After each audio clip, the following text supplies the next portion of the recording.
Ko'rnamak. Ibratli hikoya. Said Islom. Falonchiga yaxshilik qilgan edim. Bilmadi nonko'r. Pistonchiga yaxshilik qilgan edim, tuzlug'imga tupurdi. Doimo odamlar orasida yangraydigan gap. Bir davrlar bo'ldi, atrofimdagilar sotib ketdi, aldab ketdi, biznesimni o'g'irladi. Singanimda kechib ketdi. Yaxshiliklarimga ko'z yumdi. Ko'rnamak, nonko'rlar dedim. Alam qildi. Dilim og'ridi. Hazm qila olmadim. Vaqtlar o'tdi. Men yagona emasligimni bildim. Kim bilan gaplashmay, hammasi kuygan yuraklar. Atrofda hamma nonko'rlardan, ko'rnamaklardan kuyganlar behisob ekan. Shunda tushunib yetdim. Muammo odamlarda emas, o'zimda ekan. Odatda yaxshilik qilayotganimizda kimdir bilsin, bilib qo'ysin deymiz. Qaytishini kutamiz. Qilgan yaxshiligimiz moddiy yo ma'naviy bo'lsin, kattaligiga qarab minnatdorchilikni ham shunga yarasha kattasini kutamiz.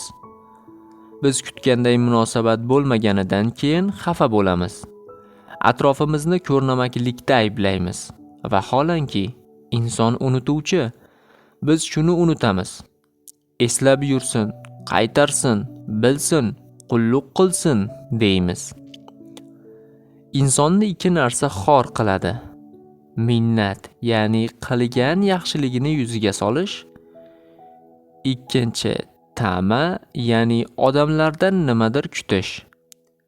Shu ikki narsa insonni aslida kimligini ko'rsatib beradi. Chunki bu illatlar qalb bilan bog'liq. Odamlar ko'z o'ngida qanchalik yaxshi bo'lib ko'rinmang, minnat qildingizmi, shuncha qilganingiz Alloh uchun emas, aslida nafs uchun yoki boshqa bir sabab uchun bo'lganligini ko'rsatib beradi. Abdulla Oripov bir intervyusida mashrabni osgan eldan nima ham kutardik deb yozg'irgan edi. El hech kimga vafo qilmagan. Inson nimadir amal qilayotganida odamlarga tayansa, albatta pand yeydi. Chunki qonuniyat shunday. Namozda har kuni va'da beramiz. Sengagina ibodat qilamiz va sendangina yordam so'raymiz.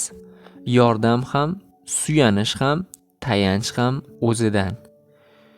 Imom Shofiiy kimga yaxshilik qilgan bo'lsam, o'sha odamdan menga faqatgina yomonlik qaytdi. Ammo qilgan yaxshiliklarim men kutmagan odamlardan ziyodasi bilan qaytdi degan ekanlar. Bu gap qattiq ta'sir qildi. Biz niyatni to'g'rilab olsak, unutuvchi, xato qiluvchi odamlardan gina qilib yurmaymiz. Shunchaki unutamiz.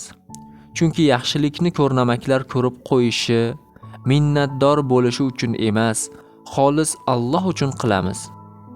Qilgan amallarimizni minnat qilib, habada ham qilmaymiz.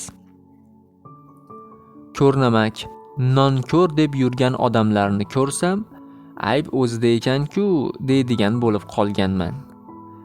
Qilingan yaxshilikni eslab yurgandan unutib yuborsangiz, bordi-yu o'sha odamdan yaxshilik qaytsa xursand bo'lasiz. Tilla topib olgan odamday.